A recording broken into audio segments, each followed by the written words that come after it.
लहान मुलंही आवडीने खातील अशी आपण चटपटीत खिचडी बनवूयात।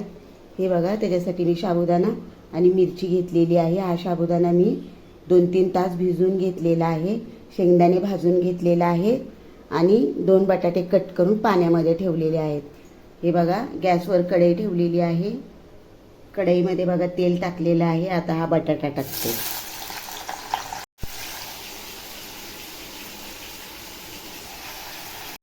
हे बघा, बटाटा टाकल्यावर चांगला असा परतून घ्यायचा।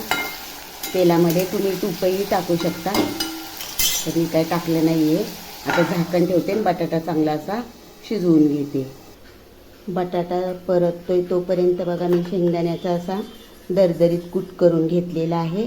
एका प्लेटमध्ये साबुदाणा काढून घेतलेला आहे। आता हे सर्व मी मिक्स करून घेते।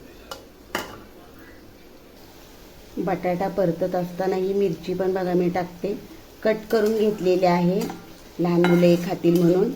वाटून काही घेतलेली नाही आहे, खाताना काढू शकतात ते। हे बघा, मस्त मध्ये आता मिरची पण परतून घेते। बटाटा बघा छान असा परतलेला आहे। आता हा साबुदाणा टाकते मी मिक्स केलेला। सर्व साबुदाणा बघा टाकून घेतलेला आहे।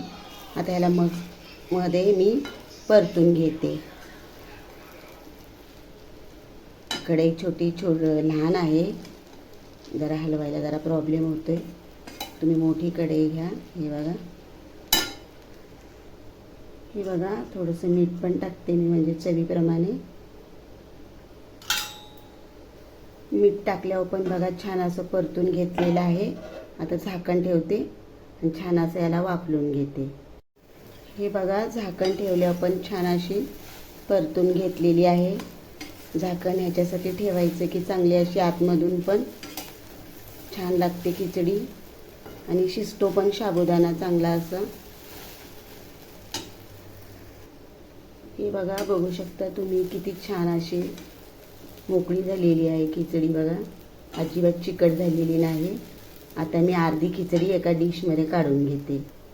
हे बघा, मी खिचडी अर्धी काढून घेतलेली आहे। आता ह्याच्यामध्ये थोडीशी मी साखर टाकते।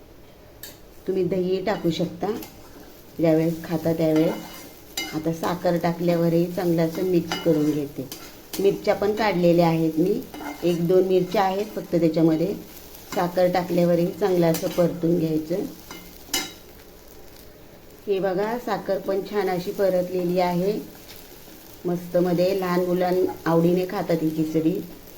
लहान मुलांना तर खूप आवडते साबुदाण्याची खिचडी। मुद्दाम उपवास पकडतील ज्यावेळेस मोठ्यांचा उपवास असेल त्यावेळेस। हे बघा, मस्त मध्ये झालेली आहे खिचडी। हे बघा, मस्त मध्ये खिचडी तयार झालेली आहे। एका खिचडीमध्ये मी 2 केलेले आहेत मस्त मध्ये। तर कशी वाटली मी बनवलेली साबुदाण्याची खिचडी हे तुम्ही मला नक्कीच कमेंट करून सांगा।